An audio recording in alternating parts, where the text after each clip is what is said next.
Guys, it's Dr. Sam, and I'm so excited to share with you tips and strategies to help you reframe and rethink going from field work to student teaching because it really is a different ballgame. So let's jump in and get started. Before we begin, I just want to share a little bit about myself. My name is Dr. Sam Fecich, and I'm a professor of education at Grove City College, where I have the honor to work with future educators each day in areas related to educational technology and special education. I'm also the author of EduMagic, a guide for pre-service teachers, co-author of EduMagic, a guide for new teachers, and co-creator of the EduMagic Digital Future Teacher Planner. And I'm also the host of the EduMagic podcast. So if you're a future teacher, if you're a new teacher, I'm excited to work with you. And let's start talking about student teaching and field work. We're going to talk about four important things: relationships first, finding your style, your teaching presence, and all that stuff is a little tricky. We're going to talk about some strategies to help you find that. Get organized, and self care, something I wished I learned more about whenever I was a future teacher. So let's start with building relationships. We're going to have three main areas. We're going to talk about building relationships with your mentor or cooperating teacher, building relationships with your colleagues, and then building relationships with your students. So a really quick, let's start with a quote. You just can't build a relationship, you must maintain it. This isn't a first day thing, it's an all year thing. So what I mean by that is when we build those relationships, maybe you do an introduction activity or a get to know you activity on the first day of classes, or the first week of classes, we do some different get to know you things. This isn't something that begins and ends that first day of class, that first week of class. It's something that continues to develop and continues to grow as you grow with your students. So continue to learn about your students, continue to grow with them. So let's talk about relationships, and we'll start with mentor teacher. So it's important to connect and introduce yourself. This is usually done initially through an email. So read through that email before you click send. Make sure you have dear Mr. So-and-so or dear Miss So-and-so. Describe who you are, what university you're working with, what class you're going in for. You're going for field work, clinical, you're going in for student teaching. Explain a little bit about who you are as a teacher, maybe a little bit about those expectations, and sign off with your first and last name. So that's a great way to start that professional conversation through an email. Also, read it over, have a friend read it over. You might even want to CC your professor on there just so everyone's in the loop there because we're all better together. Then, when it's time to talk about those expectations, if you're in a field course or a clinical course, you might have expectations set up from the professor. But I also want you to think about expectations for yourself as a future teacher. What are some areas in which you glow? What are some areas in which you grow? And what are some ways you're going to get to those growing areas during this experience? So share about your expectations. Have the cooperating teachers share about theirs as well. And on the next slide, I have a couple of conversation starters that I'll share with, but we'll get to that in just a moment.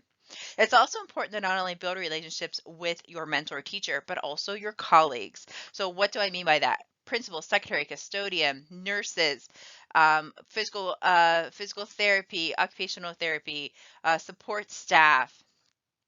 You're going to also want to get to know educators that are in the same subject area or grade level, which you'll be student teaching. Actually go in and introduce yourself to the principal or the secretary. Don't just walk right into the school with your head down and go right to the classroom. Actually introduce yourself, knock on the door, say, hi, my name is Ms. Hirochak. I'm really excited to be working with Mr. Ondash during my 7-week student teaching placement. Thank you so much for hosting me. I'm looking forward to learning from this experience. And just see where it goes from there. Make sure you introduce yourself to the secretary and the custodian as well. These are great people to get to know during your student teaching experience. It'll just help you make those connections. Let's talk about students, getting to know our students. Like I said, it's not just a first week, first day kind of thing. We got to build those relationships. That's important, but we also have to maintain them. So some ways to do it is connecting through games. Maybe do a this or that activity, or would you rather, using Jamboard or a four corners type activity with your students, having them connect with each other, connect with you, and vice versa. Ask them questions, just and notice things about them. So as they walk into the space, notice their shoes, notice their shirt, make a comment about, hey, I really like that band, or oh, I love that color shoe, or I noticed you got a haircut, or wow, are those new glasses, whatever it might be. Just notice things about each of your students. And what I encourage you to do is have a little spreadsheet or something where you can document. I want you to make connections with each student individually the whole week and document, because sometimes it feels like, oh, I'm making connections with all my students, when in reality, maybe out of a class of 15, you're only making connections with 10 of them. And so by documenting, hey, I noticed so and so, I noticed Fred, Lucy, Ethel, and Ricky today. Document what you did, and then continue those conversations with those students, but also make connections with other students too. I also really like making connections through music, and this can be very easily done through a shared playlist, or have students request songs as they come into class. It can be doing a traditional learning space or a virtual learning space. So have them request music, and you can make connections that way too. Oh, I really like that band, or I never heard this song before. Oh, I really like the beat here, whatever it might be. So you can make those connections too. And I encourage you to greet every student by name, learn how to pronounce their name, learn their pronouns, what they want to be called. Like if they have a nickname, so for example, instead of Samantha, they want to be called Sam. Make sure you make note of that. And I want you to try to know every student's name by the end of the week. This is going to be so helpful when it comes to creating content for your students, because you know their names and you can greet them by name and you can ask them questions by name. And this is just a very powerful strategy. So if we are presenting this live, I have a little Jamboard, and I would love for you guys to head on over. It's in the notes. You can head on over there and drop some takeaways throughout today's session. So go ahead. I encourage you to pause here, go on over to the Jamboard that's linked, and put some strategies, put some ideas, some takeaways, some things that you're going to do in your own class. All right, let's talk about finding your teaching presence. Oh, this is so important. I think sometimes when we go into classes, it can be like, well, I was taught this way, or my field teacher did this, so I have to do it this way. But really finding your own presence is so important. So we're going to talk about being you in the classroom. You are the only, insert your name here, there is. So you got to show up for your students as you. So if you're not the type of person who doesn't smile till Christmas, don't be that person. Smile the first day. So let's talk about how are some ways we can start to find your style. I have 3 ways: observing, taking risks, and reflecting. Observation. So during your first few days of student teaching, I know it can be a long day if you're sitting in the back observing students. That's why it's important to set those expectations and talk to your cooperating teacher. Say, what are some ways these first few days that I can help you? What are some ways I can serve you? What are some ways I can get to know students or lead a small group or something like that? Get in front of students, do some teaching. But when you are observing, observe with purpose. So go in with a plan. So, what are some things you want to look at? Check out their procedures for homework, for attendance, for lunch count, for permission slips. Where do students find the content for class? Where do they find a recording for class? What do they do if they missed an assignment? Whatever that means. So go in there with intention and a list of things to check out. How does your cooperating teacher group their students? How do they greet them? What are some anticipatory sets that they use? How do they assess their students during their lesson? So really go in with purpose and observe with purpose, but also go on out there and observe other teachers in your building. So whether that's teachers that teach the same grade level, or maybe if you're going to be certified pre-K to 4, see if you can observe different teachers in different grade levels. You can kind of get a feel for what it's like, because you might pick up other strategies that they use. For example, you might pick up a really cool note-taking strategy from a middle school teacher, or an ed tech tool from a kindergarten teacher that you might want to put in your own teacher tool belt. Another really nice way to find your style is to try something new and let your students know that you're trying something new, and your co-op.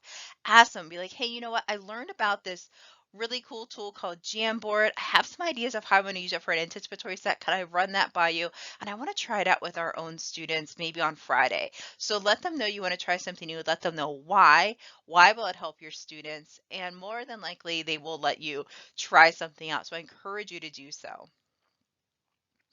Next up, reflect. Now we know that we got to reflect on our lessons. What went well? What didn't go well? And all those usual things. But be more thoughtful in your reflection when it comes to looking at the week as a whole. So, what were some goals that you had this week? Did you want to try out grouping with your students? Did you want to make sure you got feedback on their paper to them by the middle of the week? Did you want to make sure you had started on your unit plan for the week ahead or look at the curriculum or whatever it might be? So, set a goal and track how you did with that goal for that week. So each Sunday night or Monday morning, sit down with your cup of coffee or cup of tea and decide what are my goals that I want for myself this week. And then use that week at the end of the week to reflect on that. By making goals to yourself, you're able to track that progress and go back and reflect on them. How did I do? What would I do differently? Those types of things. Again, another goal I suggest is make connections with your students during the week and document those connections. You're going to want to also reflect on your lesson planning because that's always a great thing to do as student teachers. Not only reflect on the planning and the delivery, did my students understand the objective? Were they tied to standards? How was my assessment? Think about timing, pacing. I want you to think about what are some areas that you glow and which you grow and that in which you need to grow, and then think about where can I find more information to help me grow in that area. So if you want to learn more about Breakout EDU, perhaps go to the Breakout EDU site, check out some webinars, check out some podcasts, read a blog post, and then plan to execute creating a breakout for your class one day. And remember, friends, document your learning. So important. Document what you're learning about, whether it's bullet points or in a blog of some sort, which looks great on your digital portfolio. Document what you're learning so you can go back and reflect upon that as well. All right, so I want you to pause this video here, head on over to the Jamboard and drop some knowledge. What are some things that you're going to try to help find your teaching voice? Now, let's talk about getting everything organized. Oh my goodness. So, I encourage you set up some organization now because your future self will really thank you. So, kind of like How I Met Your Mother and the future Ted and future Marshall's problem, don't leave it to them to get organized. Get organized now. It'll only help you in the long run. So, schedule. Let's talk about that. You're going to want to get yourself an agenda or a schedule. There's just, putting a plug in here for the Future Teacher Planner. It's available at EduMatch Publishing. There's also a link here you can check out. You can use that to organize yourself. Make sure there's stuff in there. If you're organizing yourself, make sure you have a calendar with monthly, weekly, daily content where you're putting in there those important dates. When are your classes? What are important events? Do you have meetings that you have to go to? Practicum, those types of things. So thinking about, organizing yourself on a calendar basis and organize your student teacher binder. Oh my goodness. So many times I get asked, what do I need to put in here? What's required? There really is no like hard and fast list. There's just, here's some of my suggestions. So make sure you have your calendars. Make sure you have a section for your lesson plans. And if you have lesson plans for multiple sections, multiple subjects, separate that. So lesson plan for math, lessons for science, lesson for social studies, or multiple sections, you can put that there. Have a section for your standards. And a pro tip, why don't you grab, instead of like printing out all those standards, so much to print, I want you to grab a QR code and create a list. Standards for science that have a QR code that goes right to your state standards for that.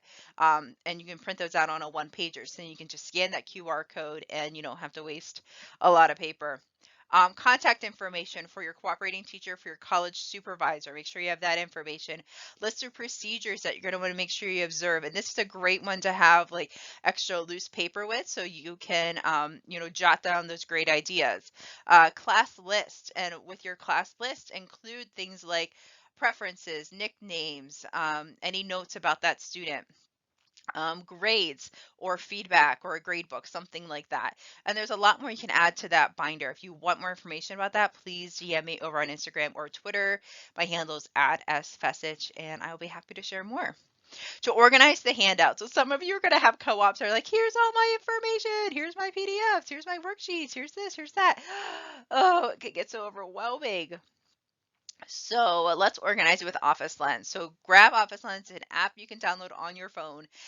and take a picture of that physical product. You can then organize it in OneDrive. You can save it as a JPEG, you can save it as a PDF, you can even save it as a Word doc. So if somebody's like, hey, can you use this worksheet that I've used before, but the font needs updated and some of the words need updated, and can you add some new pictures? You can take a picture of that worksheet, save it as a Word doc, and then open it up in Word, and you can adjust all those things, and it pulls all the text out for you, which is fantastic, saving you lots of teacher time. And then there's two tools I want to share with you. If you have those PDFs, those worksheets that you want to make digital, two tools you need to check out are TeacherMade and Edulastic. You can upload your PDFs right there and make them interactive worksheets. If you're creating interactive worksheets from scratch, definitely check out Wizer. That's Wizer, for you to create your own individual digital tests that includes like matching, labeling images, fill in the blank, essay response, multiple choice, true and false, questions about videos, all those things. And then organize your content digitally. So make folders and folders. So for example, I have a folder called 2021 spring semester, and in there I have a list of all my classes in folders. And in each folder I have weeks for each of the 14 weeks in the semester. So I encourage you to do the same. Organize yourself so then you can start putting stuff in digital buckets. As you get information, you can start putting stuff in those digital buckets. So if you take a picture of a science handout, you can upload that into your OneDrive folder that's for science, and then you have all that stuff digitally. All right, I want you to pause here, head on over to Jamboard, and drop your takeaways about getting all the stuff organized. All right, next up, self-care. Oh my goodness, self-care is something I wish I learned more about as a future teacher to implement more, because this is an area that I think it gets glossed over, and this is something that we need to be careful with and be intentional with. So self-care is important no matter how long you've been an educator. If you've been there for 10 years, 20 years, or if you're just starting out, self-care is something you need to do. So first, schedule it in. Actually, get that calendar out. Remember the one from your student teacher binder? Get that out and schedule in self-care time. What does that look like? Does it look like taking a walk? Does it look like listening to a podcast, watching Netflix or Hulu? Does it look like cooking your favorite meal, journaling, reflecting? Spending time with a Bible study, or just relaxing. What does self-care look for you? And for a lot of people, self-care is a journey. So you're not going to find maybe the right fit right away. So it's all about trying new things, and thinking and reflecting about that. Did that help me relax? Did that make me feel good about myself? Do I feel stronger for that? So think about some areas that you enjoy and schedule those in each week, if not each day. Get some sleep.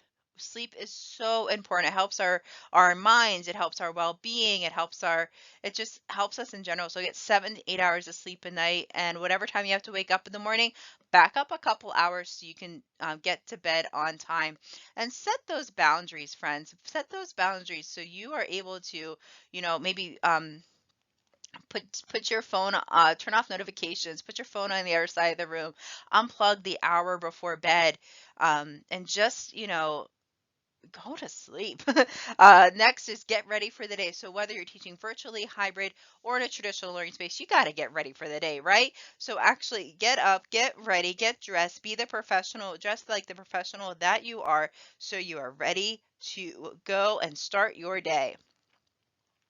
We already talked about this next one a little bit, tracking your goals, tracking your achievements. Do that, because in the student teach or in the future teacher binder, we have a spot just for achievements, for you to document your achievements, and things that you're looking forward towards during that month, during that semester. So track those goals.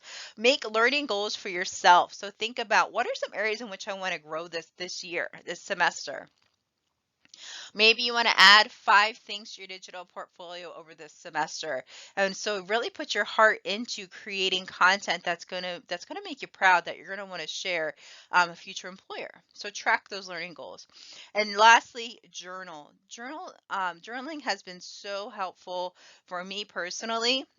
You can journal gratitude. thoughts of gratitude, thankfulness, maybe verses or lyrics of a song. It doesn't have to be a dear diary type thing, but it can be something that you use as a reflection piece to get to know yourself more.